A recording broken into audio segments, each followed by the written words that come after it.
ರಾಜ್ಯದಲ್ಲಿ ಮಳೆ ಸರಿಯಾಗಿ ಆಗಲಿಲ್ಲ.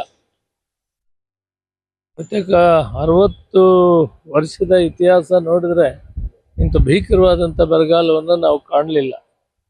ಆದ್ದರಿಂದ ಮಾನ್ಯ ಮುಖ್ಯಮಂತ್ರಿಗಳು ಪಾರ್ಲಿಮೆಂಟ್ ಸದಸ್ಯರನ್ನ ಮತ್ತು ಕರ್ನಾಟಕ ರಾಜ್ಯದ ಕೇಂದ್ರದಲ್ಲಿರುವ ಮಂತ್ರಿಗಳನ್ನ ಪ್ರಹ್ಲಾದ್ ಜೋಶಿ ಅವರಿದ್ದಾರೆ, ಶೋಭಾ ಕರಂದ್ಲಾಜೆ ಅವರಿದ್ದಾರೆ, ಸೋಮಣ್ಣ ಅವರಿದ್ದಾರೆ.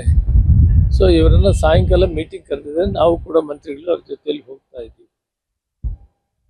ಈ ಬರ ಪರಿಹಾರ ಸಂದರ್ಭಗಳಲ್ಲಿ ಅಭಾವ ಆಗಲಿ ಅತಿವೃಷ್ಟಿ ಆಗಲಿ ಕೇಂದ್ರ ಸರ್ಕಾರನೇ ರಕ್ಷಣೆ ಮಾಡಬೇಕಾಗ್ತದೆ. ರಾಜ್ಯಗಳಲ್ಲಿ ಅಷ್ಟೊಂದು ಸಂಪನ್ಮೂಲಗಳು ಖರ್ಚು ಮಾಡೋಕ್ಕಾಗಲ್ಲ.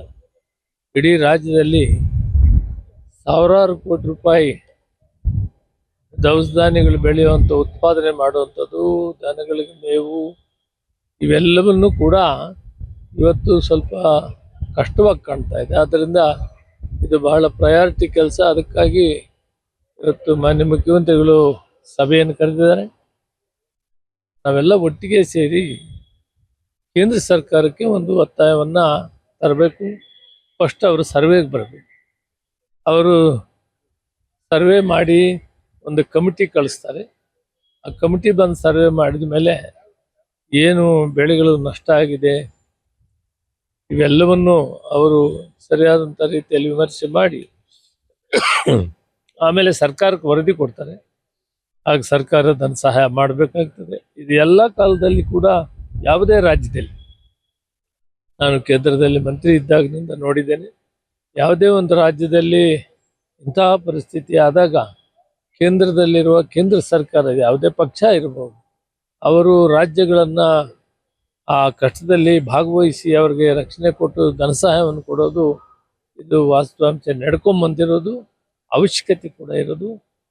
ಬಹುತೇಕ ಇದರ ಬಗ್ಗೆ ಒಂದು ನಾವು ಸಭೆಯನ್ನು ಮಾಡಿ ಅವರಿಗೆ ಒಂದು ತಕ್ಷಣ ಬಂದು ನೀವು ಸರ್ವೆ ಮಾಡಿ ಒಂದು ರಿಪೋರ್ಟನ್ನು ಕೇಂದ್ರ ಸರ್ಕಾರಕ್ಕೆ ಕೊಡಿ ಅಂತ ಹೇಳಬೇಕಾಗುತ್ತದೆ. ಇವತ್ತು ಸಾಯಂಕಾಲ ಈ ತೀರ್ಮಾನವನ್ನು ಮಾಡ್ತೇವೆ. ಅದು ಹೈಕಮಾಂಡ್ಗೆ ಬಿಟ್ಟಿದ್ದು, ಅದಕ್ಕೆ ನಮಗೆ ಸಂಬಂಧ ಇಲ್ಲ. ಅವ್ರು ಏನು ಮಾಡ್ತಾರೋ ಅದು ಮಾಡಿ.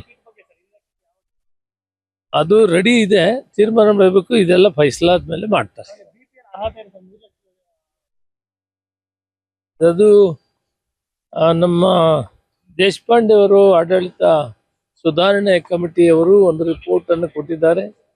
ಅವರು 2.5 ಇಂದ 3 ಲಕ್ಷವರೆಗೂ ಕೂಡ ಆದಾಯ ಮಿತಿಯನ್ನು ಏರಿಸಬೇಕು ಅಂತ ಕೇಳಿದ್ದಾರೆ. ಈ ವಿಷಯದಲ್ಲಿ ನಾನು ಇನ್ನೂ ಮುಖ್ಯಮಂತ್ರಿಗಳು ಮಾತಾಡಿಲ್ಲ. ಫುಲ್ ಫ್ಲೆಡ್ಜ್ ಗೌರ್ಮೆಂಟ್ ಆದಮೇಲೆ ನಾನು ಮುಖ್ಯಮಂತ್ರಿಗಳ ಹತ್ರ ಮಾತಾಡಿ ಅದಕ್ಕೆ ಪರಿಹಾರ ಕಂಡಿದ್ದೆ.